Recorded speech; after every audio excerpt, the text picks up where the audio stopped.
Dear students, today we will study about some very important events of the past. The Renaissance, the Protestant Reformation movement, and we will also discuss the role of Martin Luther.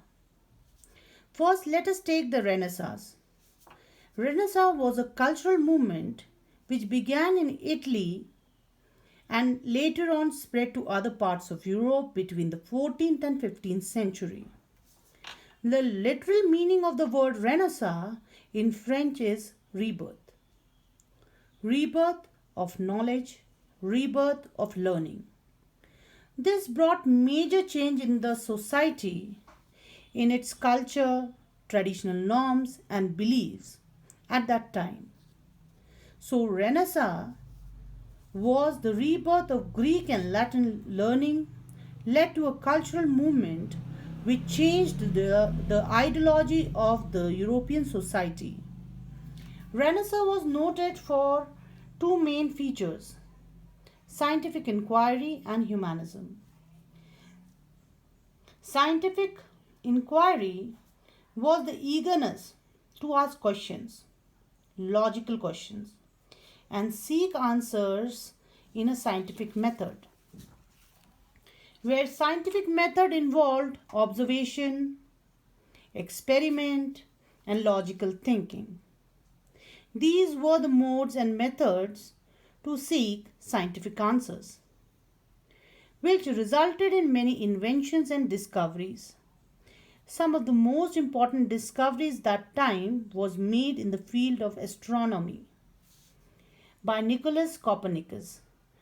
Copernicus made calculations to show that the earth revolves around the sun, but the church did not agree with him. As scholars applied scientific methods, they made many inventions. Some of the major inventions were: Galileo designed a telescope and Gutenberg printing press. These inventions challenged the erroneous, means incorrect, beliefs spread by the church.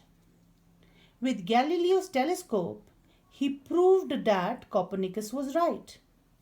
But to protect its wrong erroneous beliefs, the church forced Galileo to admit in public that he was wrong. Gutenberg in 1456 translated and printed Bible in English, which now became available to a large number of people. This brought the major change in the society because now it was very difficult to spread wrong beliefs, to hold its supremacy over the masses.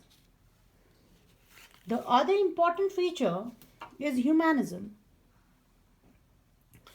It was a new way of thinking.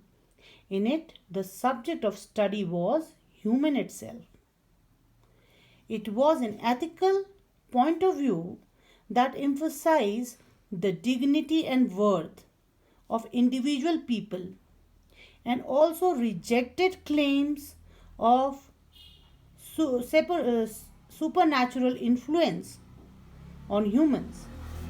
Here I'll remind you that we already know that the church even controlled the thought process of individuals and allowed very little freedom. So humanism was a new stream for artists and scholars. Now their work was not only on divine subjects but also on man's need, his emotions, and his life on earth. Now let us discuss the Protestant Reformation movement.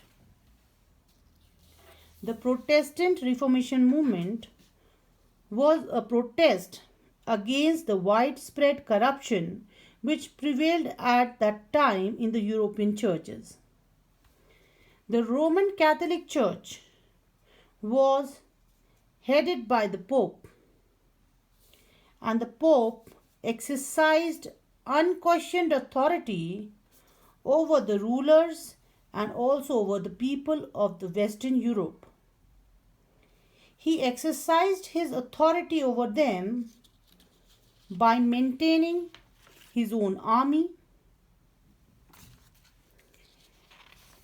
engaging in wars, religious wars, collecting number of taxes, and the church also laid traditions that were binding, means compulsory for all Christians.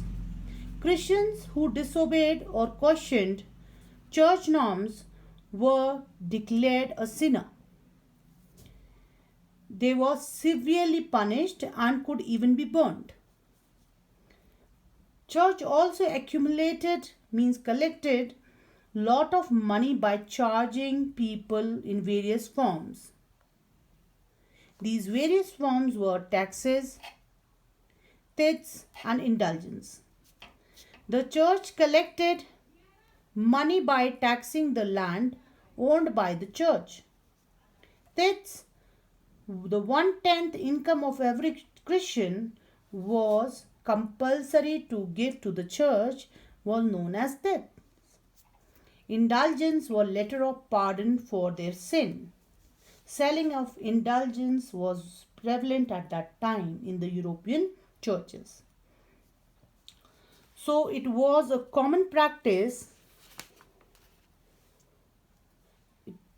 among the Christians to confess their sins before the priest. The church used to issue letter of pardon called indulgence, which promised remission from punishments or penance. One could attain penance by doing a special service or to go to a place of pilgrimage. Rich usually avoid penance by buying indulgence. By the sale of indulgence, the church earned enough money by which the Pope and the higher clergies lived a life of luxury and became corrupt. The church came under criticism, and a movement for reforming the church began in 1517 under the leadership of a German priest called Martin Luther. This event is known as the Protestant Reformation movement. Martin Luther, he challenged the practice of selling indulgence. He also attacked the immoral life of higher clergies. To spread awareness among the people, he published the 95 Theses. He listed his arguments against the sale of indulgence. He nailed it on the door of Wittenberg Church. Getting offended by his actions, the Pope ordered him to withdraw his allegations and declared him a heretic. Now, heretic is a person who has an opinion in opposition to the established or commonly received doctrine. To escape from the situation, Frederick III helped him. He was a very powerful person. He was an elector. Now, elector was a person who had a right to participate in the elections of the emperor, the German king. So he was very, very powerful. Many German people and rulers agreed with Martin Luther. So Martin Luther's ideology was accepted. They began to separate from the Roman Catholic Church. Hence, they split into the Roman Catholic Church, which was headed by the Pope, and the new Protestant church, which was headed by the rulers. The Protestant Reformation movement had a lasting impact. It brought changes in their religious beliefs, practices, culture, and even in the society. Because of the scientific methods, education became widespread and the concept of individual freedom gained grounds. This led to the foundation of modern democracy. Thank you. Stay tuned for the next video.